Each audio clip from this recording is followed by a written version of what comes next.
Mechanics of Reddit, what's the dumbest thing you've seen someone do to their vehicle? 1. I had a customer once who had their oil light come on and couldn't figure out how to top the oil up. He thought it might have worked like his boat motor, so he poured a jug of oil in his fuel tank.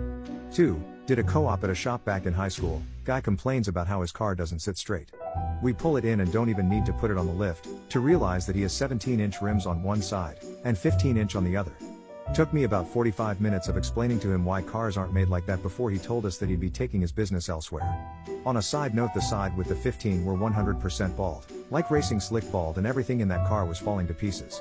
I have too many stories of shit I found in people's cars there, but this one has to be my favorite. 3. Let me tell you about Diamond Plate Guy and Focus Bro.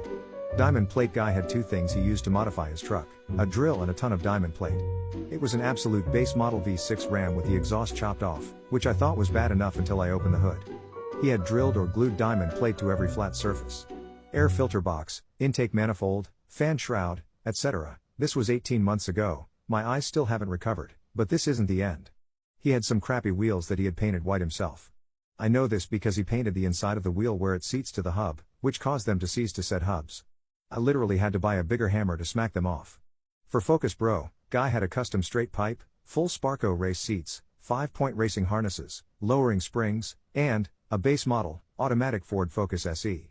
4. Worked as a car cleaner at a dealership one summer in high school. Guy towed in a relatively new, top-of-the-line Corvette he had bought there sometime before I started. He was pissed that it had died on the road and been running like shit before that. Ranting and raving about he spent all this money and it only went X years before completely breaking down. One of my work buddies got it up on a lift and started looking it over. He opens the oil drain plug and nothing comes out.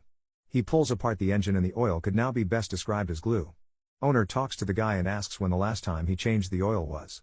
Guy had zero idea what he was talking about. He had no idea that you had to do that. He assumed you just added gas and that's the only thing you needed to do. The engine was a complete loss, which meant the car was a complete loss to him.